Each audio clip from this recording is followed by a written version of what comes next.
প্রিয় ছাত্রছাত্রী, তোমাদের প্রত্যেককে তোমার আমার চ্যানেল আরটি এডুকেশনে আরেকবার স্বাগত জানাই। তো আজকে কিন্তু চলে এসেছি WBTO টেস্ট পেপারের আরও একটি ম্যাথের কিন্তু পেজ নিয়ে। আজকে আমরা WBTO টেস্ট পেপার 2026-এর পেজ নাম্বার, ম্যাথের পেজ নাম্বার 131 নিয়ে কিন্তু আলোচনা করব, যেটা তোমরা প্রত্যেকেই জানো যে এটা আমার কিন্তু ম্যাথের ক্লাস নাম্বার 4 হতে চলেছে। এর পূর্বে আমরা 3টা ক্লাস অলরেডি করে নিয়েছি, এমনকি একটা ভৌত বিজ্ঞানের ফুল ক্লাস কিন্তু আমার এই চ্যানেলের মধ্যে কিন্তু আপলোডেড করা আছে। তোমরা প্রত্যেকে চাইলে সেই ভিডিওগুলো আমার চ্যানেলে গিয়ে দেখে নিতে পারো, বা আমি ভিডিও ডিসক্রিপশনে তার কিন্তু লিঙ্ক শেয়ার করে দেবো। তো আজকে যে পেজটা নিয়ে আমরা আলোচনা করতে চলেছি, তাতে যে একের দাগের MCQ প্রশ্নটি রয়েছে, দেখো কি বলেছে না, একজন ব্যক্তি ব্যাংকে 100 টাকা জমা রেখেছিলেন, অর্থাৎ তার আসলের পরিমাণ কত, 100 টাকা। 2 বছর পর অর্থাৎ তার অর্থাৎ সময় বলে দিয়েছে কত, 2 বছর, এবং তিনি চক্রবৃদ্ধি সুদ অর্থাৎ কত পেলেন না, 121 টাকা। তাহলে বলছে তার সুদের হার কত, তোমাকে আরটা কিন্তু ক্যালকুলেট করতে বলেছে। এটা যদি বের করতে বলে তাহলে আমরা জানি সমানে কি, সমানে হচ্ছে P × 1 + R/100 two the power n। এখানে বলে দিয়েছে 121, P বলে দিয়েছে 101 + R/100 টু দি পাওয়ার কত, 2। এবার দেখো আমরা 100টাকে যদি এদিকে নিয়ে আসি, তাহলে 121/100 = 1 + R/100 two the power square. এরপরে দেখো এটাকে যদি আমরা স্কোয়ারটাকে এদিকে নিয়ে আসি, তাহলে √ মানে 11/10 = 1 + R/100। 1টাকে যদি এদিকে নিয়ে আসি, তাহলে কি হবে, 11 - 10 / 10 = R/100। এবার যদি বলো কিভাবে হলো, সেটা আমি করে দিই। 11/10 - 1 = R/100, এইভাবে হবে, কেমন? এরপরে যদি আমি ক্যালকুলেশন করি, তাহলে এটা কত হবে, 1/10 = R/100, or R = হবে কত না, 100/10 = হবে কত না, 10, অর্থাৎ আর এর মান কত বেরোবে, 10%। তোমাদের যে অপশনগুলো রয়েছে তাতে কিন্তু অপশন নাম্বার হয়ে যাবে, কিন্তু এই জন্য রাইট অ্যান্সার অপশন নাম্বার হচ্ছে এরপরে চলো আমরা যাব 2 দাগের প্রশ্নে।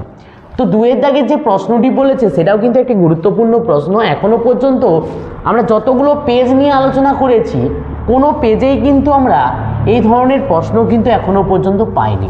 তো এটা কিন্তু প্রথমবারের জন্য আমরা পেতে চলেছি এরকম একটি প্রশ্ন। কেমন? প্রত্যেকে একটু মন দিয়ে এই প্রশ্নটা একটু বুঝে নিও, কারণ এই প্রশ্নটা কিন্তু একটি খুবই গুরুত্বপূর্ণ প্রশ্ন। ওকে, আর যারা পারবে অবশ্যই আমাকে কমেন্ট করে জানিও যে আমি কিন্তু অঙ্কটা অবশ্যই পেরেছি। ওকে, আশা রাখবো অনেকেই পারবে। তো এই যে প্রশ্নটা দিয়েছে, এই প্রশ্নে তোমরা যদি একটু ভালোভাবে নোটিস করো, তাহলে আমরা সবার প্রথমে কি করব, করণ নিরসক করব। কার করণ নিরসক করব? হরের। তাহলে হরের করণ নিরসক করার জন্য আমরা কি করব, উপরে এবং নিচে এই সংখ্যা দ্বারা কি করব, গুণ করব। প্রত্যেকটা জায়গায় করব প্লাস 1 এটা কত হবে, √2 - √3 / √2 + √3 × √2 - √3 প্লাস উপরে কত হবে, √3 - √4 √3 + √4 × √3 - প্লাস ডট প্লাস আবারও উপরে কত করব, 99 - 100 / 99 প্লাস 100 × 99 - 100, এটা করলাম। এখন একটু যদি তোমরা ভালোভাবে নোটিস করো, নিচটা দেখো সূত্র পড়ে গেছে, আর উপরটা কি হয়েছে, 1 - √2, আর নিচে যদি সূত্র পড়ে যায় 1 - 2 হবে, মানে -1। একই রকমভাবে প্লাস উপরেটা কত রইবে, √2 - √3, আর নিচে হয়ে যাবে -1 প্লাস √3 - √4 / -1 প্লাস ডট এবং কন্টিনিউ চলতে থাকবে। উপরেরটা √99 - 100 / -1। যদি হয় -1, যদি গুণ হয়ে যায় তাহলে দেখো -1 প্লাস √2 √2 প্লাস √3 প্লাস সে মাইনাসে -√3 প্লাস 4, এরকম প্লাস কন্টিনিউ চলতে থাকবে। প্লাস এখানে হয়ে যাবে প্লাসটা কি, -√99 প্লাস 100 তো এটা যদি হয় একটু ভালোভাবে নোটিস করো, এটার সাথে এইটা, এটার সাথে এইটা, এটার সাথে এইটা, পরপর কিন্তু এটা পর্যন্ত কেটে যাবে, শুধু 100টা থেকে যাবে আর আগের দিকে এটা। তো 100-এর রুট মানে কি? 100-এর রুট মানে 10, আর এখানে ছিল -1 ইকুয়াল টু কত বেরিয়ে গেল? 9। তাহলে আমাদের যে অ্যান্সার হবে সেই অ্যান্সারটা দুয়ের দাগের অপশন কত হয়ে যাবে না? অপশন নাম্বার সি হয়ে যাবে কিন্তু এর রাইট অ্যান্সার। আশা রাখি প্রত্যেকে অঙ্কটা কিন্তু বুঝতে পেরে গেছো। অঙ্কটা একটু চটজলদি তোমরা কিন্তু স্ক্রিনশট নিয়ে নাও। এরপরে যাবো আমরা কিন্তু নেক্সট প্রশ্নে। তো এরপরে আমাদের যে নেক্সট প্রশ্নটি রয়েছে সেটাও একটা খুবই গুরুত্বপূর্ণ প্রশ্ন রয়েছে। প্রত্যেকে একটু মন দিয়ে বুঝবে, প্রত্যেকে একটু মন দিয়ে অঙ্কগুলো কিন্তু বোঝার চেষ্টা করবে, কারণ অঙ্কগুলো যদি তোমরা একবার বুঝে যাও তো এরকম টাইপের যে কোনো প্রশ্ন দেখে না কেন তোমাদের কোনো রকম কোনো সমস্যা কিন্তু হবে না। বলছে ABC, ভালোভাবে একটু দেখবে, এটা একটা ত্রিভুজ, ওকে, যার পরিকেন্দ্র ও বলেছে, মানে এর একটা পরিবৃত্ত রয়েছে যার পরিকেন্দ্র বলেছে ও। এখন বলছে ও বি সি, এটা যদি আমি নাম দিই এ বি সি, তাহলে এইটার মান দিয়ে দিয়েছে, কত বলে দিয়েছে? এটা বলে দিয়েছে 35 ডিগ্রি। ভালোভাবে নোটিস করবে। তাহলে এটা যদি আমি ড্র করি, ভালো করে দেখো তো, এটা এই বৃত্তের ব্যাসার্ধ, এটাও এই বৃত্তের ব্যাসার্ধ, তাহলে আমরা বলতে পারি কি বিও ইকুয়াল টু সিও। তাহলে বিও ইকুয়াল টু যদি সি হয়, আমরা যদি সমবাহু ত্রিভুজের সেই সম যে কোণগুলো হয় সেগুলো কি সমান হয়। তাহলে কোণগুলো যদি সমান হয় তাহলে এই কোণটা অর্থাৎ ও বি সি ইকুয়াল টু কোণ ও সি বি ইকুয়াল টু আমরা বলতে পারি 35 ডিগ্রি। আচ্ছা, যদি এটা আমরা বলতে পারি তাহলে এই ত্রিভুজের এই কোণটা কত ডিগ্রি হবে না? কোণ BOC equal to 180 degree minus 35 plus 35। কেন 35 যোগ করলাম? কারণ এই কোণটা 35, এই কোণটা 35, আর আমরা জানি ত্রিভুজের তিনটা কোণের সমষ্টি কত ডিগ্রি হয়? ত্রিভুজের তিনটা কোণের সমষ্টি ডিগ্রি হয় 180 ডিগ্রি। এবার তাহলে কত হবে? 180 মাইনাস 70 ইকুয়াল টু বেরালো 110 ডিগ্রি। আর আমরা জানি কি না, কেন্দ্রস্থ যে কোণটা সেটা বৃত্তস্থ কোণের দ্বিগুণ হয়। আমরা কি জানি? কেন্দ্রস্থ কোণ অর্থাৎ বিওসি, এটা কেন্দ্রস্থ কোণ, এটা আমরা লিখবো যে আমরা জানি যে কেন্দ্রস্থ কোণ বৃত্তস্থ কোণের কি হয়? দ্বিগুণ হয়। তাহলে আমরা কি লিখবো? 2 ইন্টু কোণ বিএসি। তাহলে কোণ বিএসি ইকুয়াল টু কি হবে না? কোণ বিওসি ডিভাইডেড বাই 2। তার মানে কত না? 110 ডিভাইডেড বাই 2 ইকুয়াল টু হবে 5 ডিগ্রি, অর্থাৎ 55 ডিগ্রি। তোমাদের অপশনে দেখো, অপশন নাম্বার সি হয়ে যাবে কিন্তু 3-এর দাগের জন্য রাইট অ্যান্সার। অপশন কত না? অপশন হয়ে যাবে সি, অপশন সি হয়ে যাবে রাইট অ্যান্সার। এরপরে আমরা যাব কত দাগের প্রশ্নে? এরপরে আমরা যাব 4-এর দাগের প্রশ্নে। 4-এর দাগের প্রশ্নটা একটু প্রত্যেকে ভালোভাবে দেখবে। কি বলেছে না? tan, কত বলেছে? tan theta into tan phi equal to 1।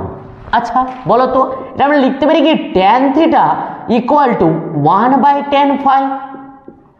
আচ্ছা, আবার লিখতে পারি কি tan থিটা ইকুয়াল টু, আচ্ছা 1/tan ফাই মানে কি? মানে হচ্ছে cot ফাই। আচ্ছা, এই যে cot ফাই আমরা লিখলাম, আচ্ছা বলো তো এখানে আমরা কি বলতে পারি যে tan theta is equal two 90 degree, sorry cot না লিখে এটাকে লিখতে পারি কি tan 90 ডিগ্রি মাইনাস ফাই। তাহলে না cot ফাই হবে। ওকে, কারণ কি আমরা জানি ত্রিভুজের একটা যখন ত্রিকোণমিতির অঙ্ক করি, এটা 90 ডিগ্রি হলে এটা যদি থিটা হয়, এটা যদি ফাই হয়, দুজনের যোগফল কত ডিগ্রি হবে? অবভিয়াসলি 90 ডিগ্রি হবে। তো tan যদি আমি কেটে দিই তাহলে থিটা ইকুয়াল টু কি পেলাম? 90 ডিগ্রি মাইনাস ফাই পেলাম, और theta plus phi equal to কত পেলাম? 90 ডিগ্রি। এখন দেখো আমাকে প্রশ্ন কি বলেছে না, tan theta plus phi divided by 2 মানে tan কত ডিগ্রি? tan হচ্ছে 90 ডিগ্রি বাই 2 মানে হচ্ছে tan কত না 45 ডিগ্রি ইকুয়াল টু অ্যান্সার কত হয়ে যাবে? অ্যান্সার হয়ে যাবে 1। অর্থাৎ 5-এর দাগের প্রশ্নের জন্য অপশন বি হয়ে যাবে কিন্তু রাইট অ্যান্সার। আশা রাখি প্রত্যেকে বুঝতে পেরে গেছো। যদি ভিডিওটা ভালো লাগে লাইক করো, চটজলদি একটা স্ক্রিনশট নিয়ে নাও, সেই সমস্ত বন্ধুদের কাছে শেয়ার করে দাও যারা এখনও পর্যন্ত অঙ্কের শর্ট কোশ্চেনে এখনও পর্যন্ত মনে হচ্ছে না নাম্বার উঠবে না। আমি প্রত্যেকটা প্রশ্ন তোমাদেরকে বুঝিয়ে বুঝিয়ে করানোর চেষ্টা করছি, কেমন? প্রত্যেকে একটু মন দিয়ে বুঝবে, একটু সাপোর্ট, একটু হাইপ দিয়ে দেবে। এখন নতুন একটা ইউটিউবে একটা অপশান এসছে হাইপ দেওয়ার, ওটা একটু দিয়ে দিও। তোমাদের যতগুলো লাইক পড়বে, কমেন্ট পড়বে, তত কিন্তু আমাদের কিন্তু যে প্রশ্ন, সেই প্রশ্ন বা ভিডিও তৈরি করার যে ইচ্ছা, সেই শক্তি কিন্তু বৃদ্ধি পেতে শুরু করবে। 11 সেন্টিমিটার ধার বিশিষ্ট একটি নিরেট ধাতব ঘনক থেকে এত সেমি ব্যাসের কতগুলি নিরেট বল তৈরি করা যাবে? কতগুলি নিরেট বল তৈরি করা যাবে? তাহলে ধাতব ঘনক বলেছে, তাহলে ধাতব ঘনকের আয়তন এ কিউব মানে 11 ইন্টু 11 ইন্টু 11। আমরা কিন্তু গুণটা করব না, কেমন? এটা এখানেই রেখে দেব। এরপরে কি বলেছে? এত সেন্টিমিটার ব্যাসের, তাহলে ব্যাসার্ধ বের করে নেব। ব্যাসার্ধ কি হবে? ব্যাসার্ধ সমান আমরা কি জানি? ব্যাসের অর্ধেক। ব্যাসের অর্ধেক মানে কত? 0.25। ওকে, তাহলে আয়তন, গোলকের আয়তনের সূত্র কি না? গোলকের আয়তনের সূত্র হচ্ছে V is equal to 4/3 pi r cube. এখানে কত হবে না? 4/3 পাই 0.25 তার হোল কিউব।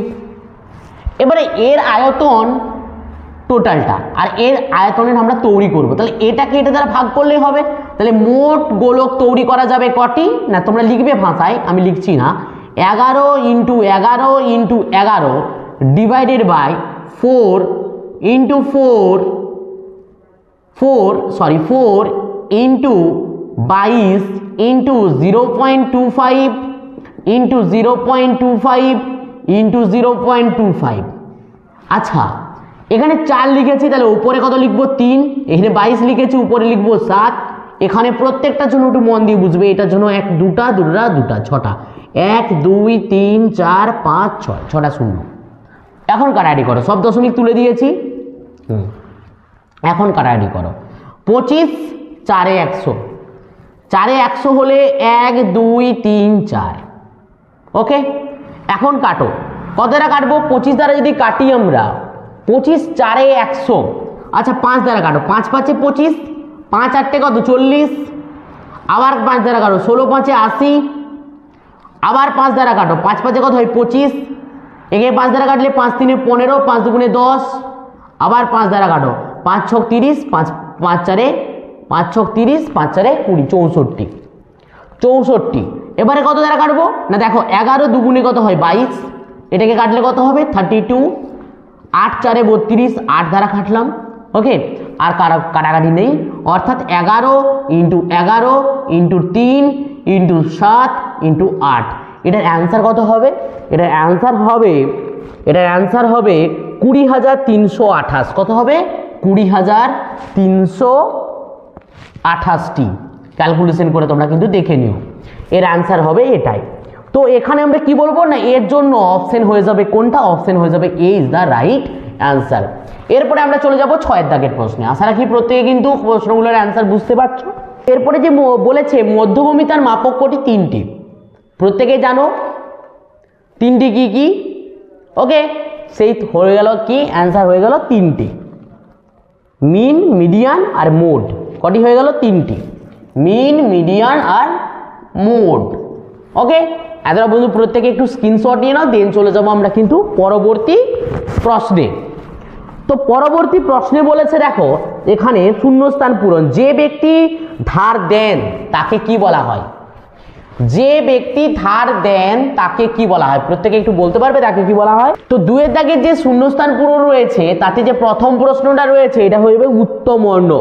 নেক্সট 2 এর দাগের যে প্রশ্নটা রয়েছে, প্রত্যেকে দেখো A B plus 1 equal to 2ab। এখানে এ সমানে লিখতে বলেছে, এ সমানে কি হবে? তাহলে দেখো আমরা যদি বোথ সাইডে এবি দ্বারা বিয়োগ করে দিই, +1 - ab equal to 2ab - ab equal to, দেখো এবি এবি কেটে গেল, তাহলে 1 ইকুয়াল টু বলতে পারি এবি। তাহলে এ সমানে কি হয়ে গেল? 1/b। তাহলে এটাই হয়ে গেল অ্যান্সার, এ সমানে হচ্ছে 1/b। এরপরে চলো 3 এর দাগের প্রশ্ন। বৃত্তের কোন যে এর লম্ব সমদ্বিখণ্ডক ওই বৃত্তের কি বলবে না বলবে কেন্দ্রগামী। তারপরে চলো 4 দাগের প্রশ্ন। 4 দাগের প্রশ্ন কি বলেছে না cos থিটা, ভালো করে দেখো প্রশ্নটা important. cos theta equal two m or cot theta equal to n। মন দিয়ে একটু বুঝবে। তাহলে cos থিটা সমানে m আর cot থিটা সমানে কত n। তাহলে আমরা এখানে লিখতে পারি কি cos theta divided by sin theta equal to n। cos থিটার মান কত m। তাহলে দেখো sin থিটা ইকুয়াল টু আমরা কি বলতে পারি m বাই n বলতেই পারি। ওকে, তো এরপরে দেখো আমরা কি জানি না sin theta is equal to root over of 1 minus cos theta. তো sin থিটার মান কত m by n is equal to root over of 1 minus m, root over of 1 minus m। Both সাইডে যদি আমি স্কোয়ার নিয়ে নিই তাহলে কি হবে m square by n square equal to 1 minus m, 1 minus m। এটাই হয়ে যাবে কিন্তু m আর n এর মধ্যে কিন্তু রিলেশন। কার মধ্যে রিলেশন? m আর n এর মধ্যে কিন্তু রিলেশন। এরপরে চলে যাব আমরা কিন্তু নেক্সট প্রশ্নে।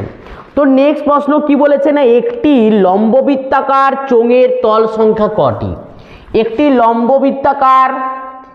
লম্ববৃত্তাকার চোঙ, এটা একটা চোঙ, এটা ফাঁপা চোঙ, এর তল সংখ্যা কটি? এর তল সংখ্যা কটি ভালো করে বলো। দুটি আছে কি তল? সমতল, আর একটা আছে বক্রতল। তাহলে হয়ে গেল কটি? 3টি। কটি হয়ে গেল? 3টি। এরপর চলো নেক্সট প্রশ্নে। কি বলেছে? বলেছে এত এর গড় x। তাহলে x বার ইকুয়াল টু আমরা কি লিখতে পারি আগে বলো? x বার ইকুয়াল টু কি লিখতে পারি? x বার ইকুয়াল টু আমরা কি লিখতে পারি কেউ বলতে পারে? x বার সমানে আমরা কি লিখতে পারি কেউ বলতে পারবে? x বার আমরা লিখতে পারি 1 by n summation of i সমানে 1 থেকে n xi। আচ্ছা, এখানে যখন একটা সংখ্যা থাকবে কি না a, তখন আমরা কি লিখব? এটাকেই আমরা লিখব x ইজ ইকুয়াল টু কি বললাম x, আমি গড়টাকে x ধরলাম বা a ধরলাম, a is equal to 1 by n summation of i equal to 1 to n a x i। এটা ধ্রুবক আগে দিয়ে চলে আসবে। তাহলে a into 1 by n summation of i সমানে 1 টু n x i। আচ্ছা, এর মানটা কি? এর মানটাই তো এটা। তাহলে আমরা বলতে পারি a equals to a into x bar, a into x বার। এটা হয়ে যাবে কিন্তু এর মধ্যে সম্পর্ক। ওকে, প্রত্যেকে সুন্দর করে কিন্তু এদের স্ক্রিনশট নিয়ে নাও। দেন চলে যাবো আমরা কিন্তু এর পরবর্তী দাগে, অর্থাৎ সত্য মিথ্যা। এরপরে আমরা যাব সত্য মিথ্যা। তো সত্য মিথ্যার যে প্রশ্নগুলো দিয়েছে 3 দাগে, প্রত্যেকে একটু কান মন খুলে একটু দেখে নিও। তো সত্য মিথ্যার যে প্রশ্নগুলো দিয়েছে বলেছে বার্ষিক 10% চক্রবৃদ্ধি সুদের 5,000 টাকার বার্ষিক 12% সুদে বছরের চক্রবৃদ্ধি সুদের পরিমাণ হবে 618 টাকা। একটু হয়তো ভাষাটা আমার একটু জটিল লাগছে, অর্থাৎ ভাষাটা ঠিকঠাকভাবে দেয়নি, তো চেষ্টা করছি তাও একবার। তো এখানে পিটা আমাদের বলে দিয়েছে 5,000। ওকে, 1 প্লাস আরটা বলে দিয়েছে 10% ডিভাইডেড বাই 100, আমি 1 ধরলাম। এখান থেকে আমরা এটা ক্যালকুলেট করে নেব, কেমন? এ তো এটা যদি আমরা এখানে ক্যালকুলেট করার চেষ্টা করি তাহলে আমরা কি লিখবো? 5,000 কেটে দিলে কত হবে? 10 একে 10, 11 ইন্টু 11 বাই 10 কেটে যদি দিই তাহলে কত হবে? 5,500। অর্থাৎ এখান থেকে আইটা আমি যদি বের করে নিই 5,500 মাইনাস 5,000 ইকুয়াল টু বেরোবে 500। ভালো করে দেখো 500। তো যদি 10% সুদের হারে যদি 500 টাকা হয়, তাহলে পরবর্তী যখন এটা সুদের হারটা 12% হবে তখন কি 500 থেকে বেশি হবে না কম হবে? অবভিয়াসলি 500 থেকে বেশি হবে। তো সুতরাং আমরা এটা লিখে দেবো কিন্তু 1 দাগের প্রশ্নটার অ্যান্সার কি লিখে দেবো না 1 দাগের প্রশ্নটার অ্যান্সার লিখে দেবো মিথ্যা। এটা তোমরা বের করে দেখে যোগ করে নিতে পারো যে এরপরে আরেকবার এ বের করবে 5,000 1 প্লাস 12/100 দিয়ে এখান থেকে আইটা বের করে নেবে, দেন টোটাল মোট সুদ কি লিখবে I1 প্লাস I2 করে দুটো বের করে তোমরা কিন্তু দেখিয়ে দেবে। এটা I1, এটা হচ্ছে I2, ক্যালকুলেট করে তোমরা দেখাতে পারো। কেমন? এখন বলেছে দেখো পরের প্রশ্ন 2 এর দাগের, কি বলেছে 2 এর দাগের প্রশ্ন। আমি এগুলো সত্য মিথ্যা কোনটা কি হবে বলেও ছেড়ে দিতে পারতাম, বাট আমি তোমাদেরকে চাইছি না এভাবে ছেড়ে দিতে। আমি চাইছি তোমাদেরকে প্রত্যেকটা জিনিস শিখিয়ে শিখিয়ে করিয়ে নিয়ে যায়। Plus bx plus c equal to 0 এই সমীকরণের সাথে যদি তুলনা করি, a সমানে 2, b সমানে 3 আর c সমানে হচ্ছে 4। এখন দেখো আমরা যদি সংখ্যা দুটির যোগফল বের করি বীজ দুটির, তাহলে আলফা আর বিটা যদি বলি, আলফা বিটা ইকুয়াল টু কি হবে না minus B by A equal to যে -3/2, আর আলফা বিটা ইকুয়াল টু কি হবে মানে সি বাই এ অর্থাৎ 4/2 মানে হচ্ছে গিয়ে 2। এখন একটু প্রশ্নটার দিকে তাকাও। প্রশ্নটা বলেছে লেফট হ্যান্ড সাইড আমরা নিচ্ছি, বলেছে আলফা মাইনাস ইনভার্স আর কি বিটা ইনভার্স। তো এটার মানে কি? এটার মানে হচ্ছে 1/α প্লাস 1/β। যদি করি তাহলে আলফা বিটা এটা হবে, তাহলে আলফা প্লাস বিটা হবে। এটা আলফা বিটার মান কত? আলফা প্লাস বিটার মান হচ্ছে -3/2, আর এর মান কত? এর মান হচ্ছে 2। তাহলে দেখ ভালো করে দেখো, এর নিচে কিছু মানে 1 2 2 গুণ হয়ে যাবে, তাহলে -3/4, তাহলে -3/4, আর এখানে কত আছে? শুধু 3/4 আছে। তার মানে 2 এর দাগের যে অপশনটা আছে, 2 এর দাগের যে প্রশ্নটা আছে সেটাও হয়ে যাবে কি না মিথ্যা। প্রত্যেকে কিন্তু ভালো করে টুকে নাও, দেন চলে যাবো আমরা কিন্তু পরবর্তী প্রশ্নে। আশা রাখি স্ক্রিনশট নিয়ে নিয়েছো। তো এরপরে চলো 3 এর দাগের। 3 এর দাগের যে প্রশ্নটা বলেছে একটু প্রত্যেকে একটু মন দিয়ে পড়বে, প্রশ্নগুলো না পড়লে কিন্তু ভুলভাল করে দিয়ে চলে আসতে হবে। বলেছে PQC, ভালো করে দেখো, PCQ এর পরিকেন্দ্র O এবং CA ব্যাস এবং APJ, ওকে। তো এটার জন্য অত কিছু না করে এটা লিখে দাও ডাইরেক্টলি, এটা হয়ে যাবে কি না 3 এর দাগেরটা হয়ে যাবে মিথ্যা। এটা কিছু করার দরকার নেই, জ্যামিতির প্রশ্ন ছেড়ে দাও। পরেরটা দেখো 4 এর দাগের যে প্রশ্নটা বলেছে r cos θ ডিভাইডেড বাই আমরা যদি করি r sin θ, r sin θ equal to কত হবে না 1/√3। আর কেটে দাও, তাহলে কত বলবো না cot θ ইকুয়াল টু 1/√3। তাহলে cot θ সমান 1/√3 হলে cot θ ইকুয়াল টু হবে cot কত ডিগ্রি? cot হচ্ছে কত ডিগ্রির মান? এটা 60 ডিগ্রির মান। তাহলে থিটা থিটা কেটে গেলে হলো থিটা কত না থিটা হয়ে গেল 60 ডিগ্রি। তাহলে থিটার মান হচ্ছে 60 ডিগ্রি। তাহলে এটা হয়ে যাবে কিন্তু সত্য। 4 এর দাগেরটা হয়ে যাবে কি না সত্য। এরপরে চলো নেক্সট প্রশ্নে। নেক্সট প্রশ্ন বলেছে একটি গোলকের বক্রতলের ক্ষেত্রফল a বর্গ একক এবং গোলকটির ব্যাসের দৈর্ঘ্য হবে এত। ভালো করে দেখো প্রশ্নটা, দেখো ভালো করে, এটা ভালো করে একটু তাকাবে। কেমন বলছে গোলকের বক্রতলের ক্ষেত্রফলের সূত্র আমরা কি জানি না a ইকুয়ালস টু আমরা জানি 4πr²। তাহলে 4πr² যদি হয় তাহলে r² ইকুয়াল টু কি হবে না a/4π। r ইকুয়াল টু কি হবে না a/4π তার রুট ওভার 4 মানে 2, তাহলে 1 এর 2 into root over of a/π। আচ্ছা এটা কি বেরালো? এটা হচ্ছে ব্যাস বেরালো, ব্যাসার্ধ বেরালো। তার ব্যাস ইকুয়াল টু কি না 2r সমানে 2 ইন্টু 1 এর 2 into root over of a/π। এই কেটে গেল, তাহলে অ্যান্সার কত বেরালো না a/π। দেখো a/π আছে, তাহলে অ্যান্সার কি হয়ে যাবে? অ্যান্সার হয়ে যাবে কিন্তু সত্য। নেক্সট যে প্রশ্নটি বলেছে ঊর্ধ্বক্রমে সজ্জিত হলে এত এত এত এর মানগুলির মধ্যমা যদি 7 হয় তাহলে x এর মান 7 হবে। মধ্যমা কতগুলো আছে? 1 2 3 4 5 6। তাহলে এর মধ্যমা আমরা কিভাবে বের করব না মধ্যমা আমরা কিভাবে বের করব? প্রত্যেকে জানো মধ্যমা বের করার সূত্র, প্রত্যেকেই জানো তোমরা। কত হবে না 7 + x ডিভাইডেড বাই 2 সমানে 7। তাহলে 7 + x ইকুয়াল টু 14, তাহলে x সমানে হয়ে যাবে 7। তাহলে x সমানে 7, তার মানে এটা হয়ে যাবে কি x সমানে 7 হলে এটাও হয়ে যাবে সত্য। প্রত্যেকে কিন্তু এতটা অবধি ভালো করে টুকে নাও, দেন যাবো আমরা কিন্তু নেক্সট। তো আশা রাখবো তোমাদের কিন্তু ক্লাসগুলো ভালো লাগছে, বুঝতেও অসুবিধা হলে অবশ্যই কমেন্ট করে জানিও। যদি তোমরা পার্সোনালি কোনো প্রশ্নের অ্যান্সার জানতে চাও অবশ্যই আমার যে ফেসবুক পেজ রয়েছে সেখানে গিয়ে আমাকে মেসেজ করতে পারো, আমার পার্সোনাল ফেসবুক পেজেও তোমরা মেসেজ করতে পারো। এমনকি তোমরা যদি চাও তোমাদের জন্য আমি আলাদাভাবে একটি টেলিগ্রাম গ্রুপও তোমাদের জন্য ক্রিয়েট করতে পারি, অথবা হোয়াটসঅ্যাপ গ্রুপও ক্রিয়েট করতে পারি, কিন্তু সেটা তোমাদের ডিমান্ডের উপর ডিপেন্ড করছে, তোমাদের কমেন্ট, তোমাদের ভালোবাসা, তোমাদের সাপোর্ট, তার উপর ডিপেন্ড করছে কি হতে চলেছে। এরপরে যাব আমরা কিন্তু 2 এর দাগের প্রশ্নে, অর্থাৎ 4-এর, 2 এর দাগের নয় 2 নাম্বারের প্রশ্নে, অর্থাৎ 4 এর দাগের প্রশ্নে। তো প্রশ্নর যেটা বলেছে খুবই একটি ইম্পর্টেন্ট প্রশ্ন, প্রত্যেকে একটু মন দিয়ে বুঝবে। দেখো 4 এর দাগের 1-এর প্রশ্নটা বলেছে 10% হারের সুদে 50,000 টাকার 2.1-এর 2 বছরের চক্রবৃদ্ধি সুদ কত হবে? আমি প্রথমে 2 বছরের চক্রবৃদ্ধি সুদ বের করব, কেমন? তাহলে আমরা যদি বের করি তাহলে কি হবে? আসল অর্থাৎ পি সমানে কত বলে দিয়েছে? 50,000। কত বলে দিয়েছে? 50,000। আচ্ছা, আরটা কত বলে দিয়েছে? 10%।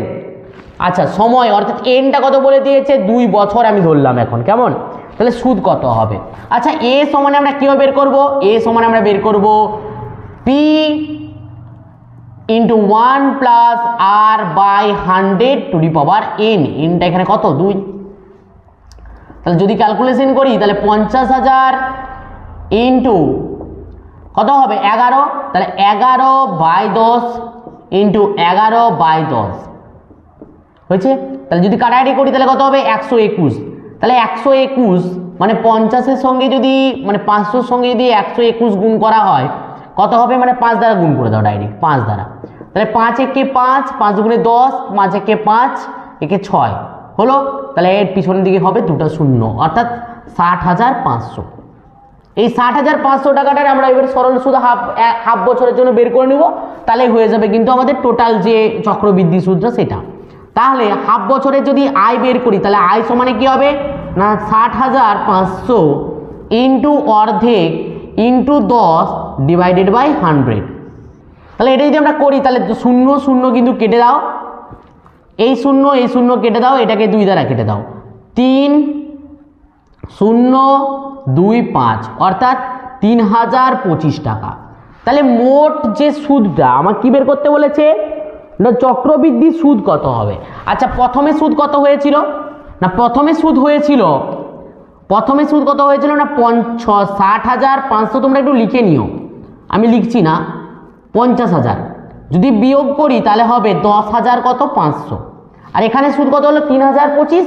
তাহলে মোট সুদ কত হবে? না মোট সুদ হবে 10,500 প্লাস 3,025। তাহলে অ্যান্সার কত হবে?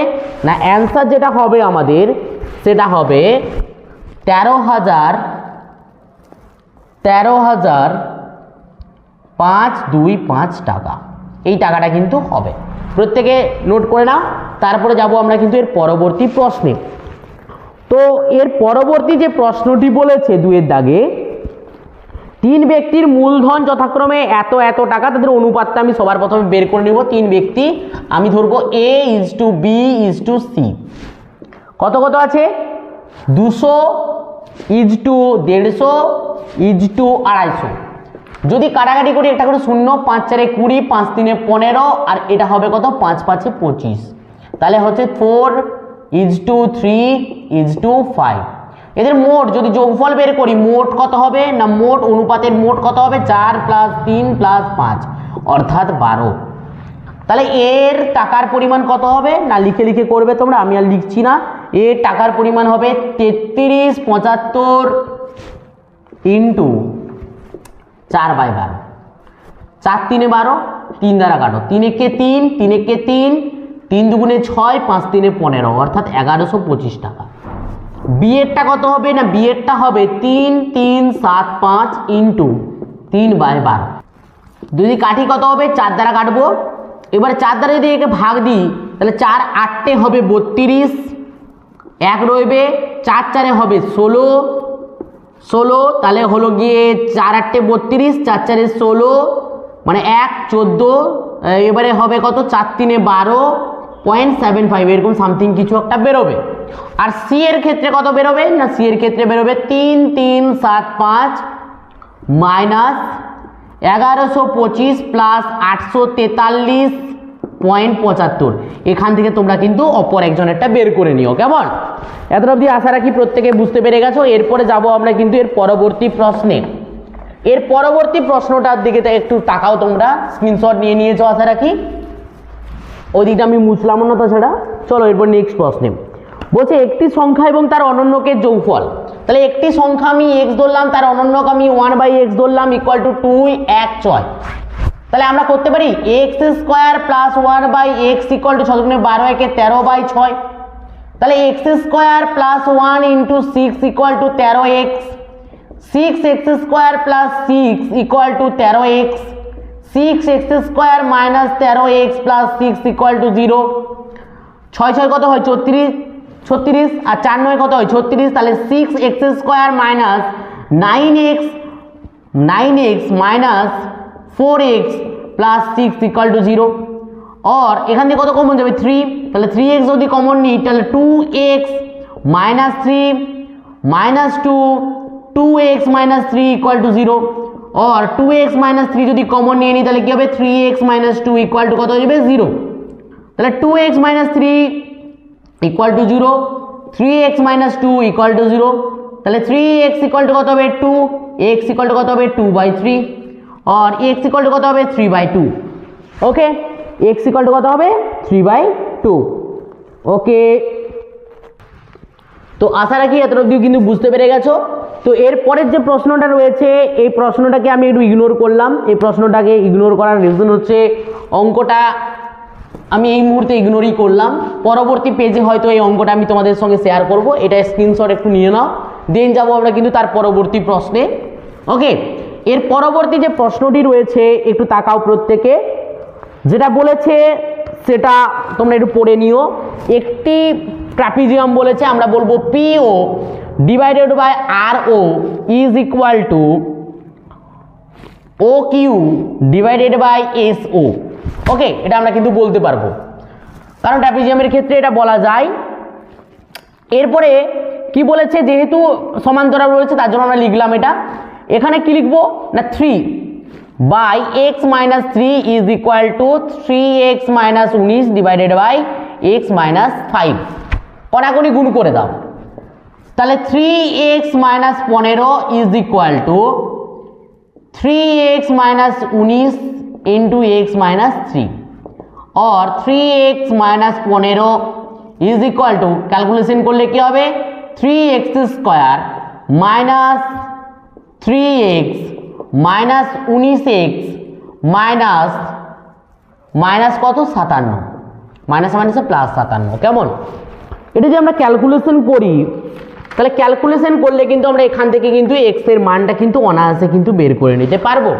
তোমরা কিন্তু এই ক্যালকুলেশনটা করে অবশ্যই কমেন্টে আমাকে জানিও যে এর অ্যান্সার অর্থাৎ x এর অ্যান্সার কিন্তু কি বেরিয়েছে। এরপরে চলো 6 এর দাগের প্রশ্ন। 6 এর দাগের প্রশ্ন বলেছে একটি বৃত্ত অঙ্কন করা হয়েছে, সেটা হচ্ছে পরিবৃত্ত হয়েছে। এখানে কি বলেছে? ও হচ্ছে কেন্দ্র AOAC।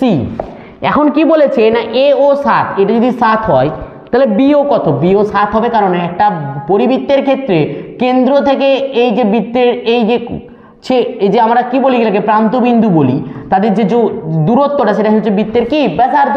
তাহলে এটা যদি 7 হয় এটাও অবভিয়াসলি কি হবে? 7 হবে, এটা লিখে দিও।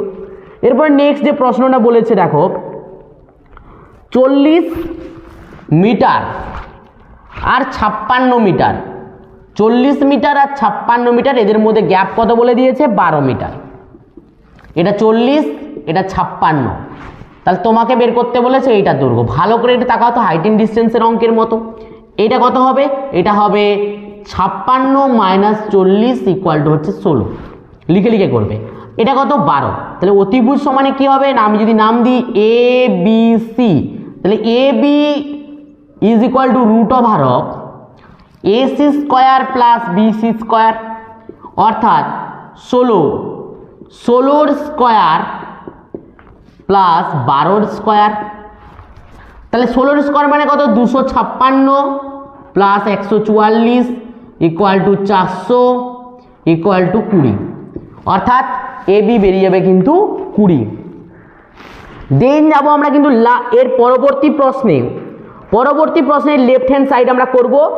লেফট হ্যান্ড সাইডে দেখো কি বলেছে, লেফট হ্যান্ড সাইডে বলেছে, ভালো করে প্রশ্নটা প্রত্যেকে পড়বে, sine 52 degree plus cos 38 degree divided by sine 38 degree plus cos 52 degree. তাহলে যেহেতু অ্যান্সারটা 52 ডিগ্রিতে রাইট হ্যান্ড সাইডে আছে, প্রত্যেকটাতে আমরা 52 ডিগ্রিতে নিয়ে যাব। তাহলে sine 52 plus cos 90 minus 52, sine 90 minus 52 plus cos 52। তাহলে উপরে কি হলো, এটাও সাইন হয়ে যাবে, তাহলে 2 সাইন 52, কারণ কি কস 90 ডিগ্রি মাইনাস থিটা সমানে হচ্ছে কি sine theta, sine 90 degree minus theta সমানে কি কস থিটা, সাইন সাইনে যোগ করলে 2 হবে, কস কসে যোগ করলে 2 হবে, 2 কস 52, 2 2 কেটে দাও, তাহলে এলো tan 52, আর এটাই আছে কিন্তু রাইট হ্যান্ড সাইডে। ওকে, প্রত্যেকে এগুলো একটু স্ক্রিনশট নিয়ে নাও, দেন যাবো আমরা কিন্তু এর পরবর্তী প্রশ্নে। এর পরবর্তী যে প্রশ্ন রয়েছে, প্রশ্নটা কিন্তু খুবই একটি ইম্পর্টেন্ট প্রশ্ন রয়েছে, প্রত্যেকে একটু মন দিয়ে বুঝবে।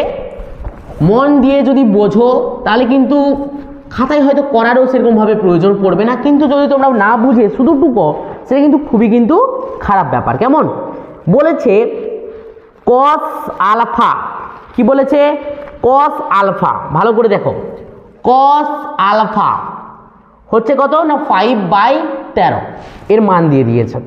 তোমাকে কোসেক আলফা আর কট আলফা ইকুয়াল টু 2 এর 3 এটা প্রমাণ করতে বলেছে। এটা দুইটা পদ্ধতি অ্যাপ্লাই করতে পারো। আমরা জানি কস আলফা বা কস থিটা সমানে আমরা কি জানি, সমানে আমরা জানি কস থিটা সমানে কি জানি আমরা, কস থিটা ইকুয়াল টু হচ্ছে ভূমি বাই অতিভুজ। তাহলে এখানে ভূমির মান কত 5 আর অতিভুজের মান 13, তাহলে আমরা অনায়াসে এখান থেকে কার মান বের করে নিতে পারবো, এখান থেকে কিন্তু আমরা যার মানটা বের করে নিতে পারবো সেটা হচ্ছে গিয়ে এটা 13, এটা হচ্ছে গিয়ে 5, এটার মান আমরা বের করে নিতে পারবো। কিভাবে বের করবো না, এ বি সি, তাহলে A B is equal to root over of 13 square minus 5 square. 13 square মানে কত হয়, 13 মানে কত কেউ বলতে পারবে, 13 স্কোয়ার মানে কত, স্কোয়ার হচ্ছে 169 মাইনাস 25, তাহলে কত হবে 144 ইকুয়াল টু কত হবে 12। তাহলে এ বি 12 বেরালো, এইভাবে তোমরা করতে পারো, অথবা নয় এইভাবেই তোমরা করবে, তাহলে অঙ্কটা কিন্তু সহজ হয়ে যাবে। এরপরে দেখো আমাদের কি বলেছে, cosec alpha plus cot alpha equal to আমাকে বের করতে হবে। তো কোসেক আলফা, কোসেক মানে কি সাইনের উল্টা, তাহলে সাইন মানে কি লম্ব বাই অতিভুজ, তাহলে এটা কি হয়ে যাবে অতিভুজ বাই লম্ব, প্লাস কট মানে কি লম্ব বাই ভূমি, মানে ভূমি বাই লম্ব, মানে 5/12। তাহলে যদি আমি ক্যালকুলেশন করি এটা হবে 12 আর উপরটা হয়ে যাবে 13 প্লাস 5 মানে 18, তাহলে 18/12, 6 3 18, 6 2 12 অর্থাৎ হচ্ছে 3 2। তাহলে রাইট হ্যান্ড সাইড সমান লেফট হ্যান্ড সাইড কিন্তু প্রমাণিত হয়ে গেল। 10 দাগের প্রশ্নটা খুবই একটি ইম্পর্টেন্ট প্রশ্ন, ভালো করে দেখো। বলছে একটি ঘনকের ধারগুলির সমষ্টি যদি 60 হয়, একটা ঘনকের ধার সংখ্যা কত 12টি, তাহলে 12 ইন্টু এক্স ইকুয়াল টু 60, তাহলে এক্স সমানে কত হবে, এক্স সমান হবে 5। আমরা এক্স এর মান অর্থাৎ বাহুগুলোর মান পেয়ে গেলাম 5। এখন আমাকে বলছে ঘনফল কত হবে, ঘনফল মানে কি এক্স কিউব, মানে 5 ইন্টু 5 ইন্টু 5 ইকুয়াল টু হচ্ছে 125, এটা হয়ে যাবে অ্যান্সার। ওকে, সব থেকে সহজ প্রশ্নটা দেওয়া ছিল। একটি লম্ববৃত্তাকার শঙ্কু, আচ্ছা এই দুটো প্রশ্ন আগে টুকে নাও, তারপরে আমরা যাব কিন্তু লাস্ট দুটো প্রশ্নে। ওকে, আশা রাখি প্রত্যেকে স্ক্রিনশট টুকটুক করে নিয়ে যাও। হ্যাঁ, এরপরে চলো আমরা যাই নেক্সট প্রশ্নে। প্রশ্নটা বলেছে খুবই একটি ইম্পর্টেন্ট প্রশ্ন, বলেছে মন দিয়ে বুঝবে প্রত্যেকে। কেমন বলেছে, একটি লম্ববৃত্তাকার শঙ্কুর ভূমির ব্যাসার্ধ দ্বিগুণ করলে আয়তন। আচ্ছা, লম্ববৃত্তাকার শঙ্কুর আয়তন ভি ইকুয়াল টু আমরা কি জানি 1/3 পাই আর কিউব, সরি আর স্কোয়ার এইচ, পাই আর 1/3 পাই আর স্কোয়ার এইচ। আচ্ছা, যদি আমরা এটা হচ্ছে V1 V2 কি বলেছে 1/3 পাই, মন দিয়ে বুঝবে, এটা H1 ধরলাম, কেমন দ্বিগুণ করে দিলাম অর্থাৎ 2r স্কোয়ার ইন্টু H2, এবারে কি বলছে আয়তনের পরিবর্তন হবে না, এই আয়তনটা এবং এই আয়তনটা কি বলছে ইকুয়াল হবে, অর্থাৎ v1 ইকুয়াল টু v2 করতে হবে। তাহলে 1/3 pi r square h1 equal to 1/3 pi 4 r square h2। ভালো করে দেখো 1/3 কাটবে, পাই কাটবে, 4 মানে আর স্কয়ার কাটবে। তাহলে আমরা কি বলতে পারি যে h1 ইকুয়াল টু কত না 4h2, অর্থাৎ এদের রিলেশন হবে এটা। কি বলেছে প্রশ্নটা বলেছে যে উচ্চতার কি পরিবর্তন করতে হবে, তাহলে উচ্চতাকে 4 গুণ করতে হবে, উচ্চতাকে কি করতে হবে 4 গুণ করতে হবে। বলছে ঊর্ধ্বক্রমে সাজানো 6, 8, 10, 12, 13 x এর গড় মান এবং মধ্যমার মান সমান হলে x এর মান কত। গড় মান আমরা গড় মান বের করে নেব সবার প্রথমে। তাই গড় মান কিভাবে বের করবো না 6 plus 8 plus 10 plus 12 plus 13 plus x divided by 1 2 3 4 5 6 6 দ্বারা ভাগ করে দেবো। কেমন? তাহলে এটা যদি যোগ করি তাহলে যোগ করলে কত, এটা যোগ করলে হবে 49 প্লাস x বাই 6। এবারে যেহেতু 6টা সংখ্যা আছে তাহলে কি হবে না 6টা সংখ্যার ক্ষেত্রে যে আমরা মধ্যমা বের করব সেটা কিভাবে বের করব না সেটা বের করব আমরা 10 plus 12 divided by 2, 10 plus 12 divided by 2, অর্থাৎ কত হয়ে যাবে না 22 ডিভাইডেড বাই 2 ইকুয়াল টু হচ্ছে 11।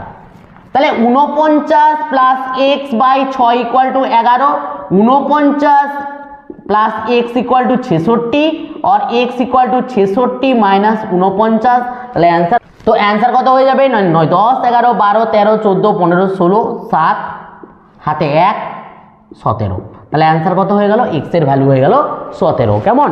প্রত্যেকে এতটা অবধি বুঝতে পেরে গেছো আশা রাখি। যদি এই দাগের কোনো প্রশ্ন বুঝতে অসুবিধা হয়, যদি এই পেজের কোনো লং প্রশ্ন তোমাদের অসুবিধা থাকে অবশ্যই কমেন্ট করে জানিও। প্রত্যেকটা তোমাদের বন্ধুদের গ্রুপে ভিডিওটা একটু শেয়ার করে দিও। তারপরে তোমাদের কিন্তু পরবর্তী যে ভিডিও আসতে চলেছে সেটা কিন্তু তোমাদের কিন্তু সাজেশন রিলেটেড ভিডিও আসতে চলেছে, অর্থাৎ মাধ্যমিক 2024-এর সাজেশন আসতে চলেছে এর পরবর্তী ভিডিওতে। অবশ্যই ভিডিওটা এখনও যারা আমার চ্যানেলটিকে সাবস্ক্রাইব করোনি অবশ্যই চ্যানেলটিকে সাবস্ক্রাইব করে নাও, তোমাদের প্রচুর হেল্প হতে চলেছে এই চ্যানেল থেকে। ওকে, আর কথা দিলাম তোমাদেরকে কিন্তু শর্ট কোশ্চেনে তোমরা যদি কন্টিনিউয়াসলি ভিডিওগুলো দেখতে থাকো, মাধ্যমিকের যখন তোমরা পরীক্ষার হলে বসে থাকবে তখন মনে করবে না শর্ট কোশ্চেনে আমি অনেকটা স্ট্রং হয়ে গেছি, কারণ ভিডিওগুলো আমরা অনেকগুলো দেখে ফেলেছিলাম। তাহলে অবশ্যই কিন্তু ভিডিওগুলো একটাও মিস করবে না, প্রত্যেকটা ভিডিও প্রথম থেকে শেষ পর্যন্ত অবশ্যই দেখবে কিন্তু। তো চলো বাই, দেখাচ্ছি নেক্সট ভিডিওতে। প্রত্যেকে ভালো থাকবে, সুস্থ থাকবে, ভালোভাবে পড়াশোনা করবে। চলো আরও দেখা হচ্ছে কালকে।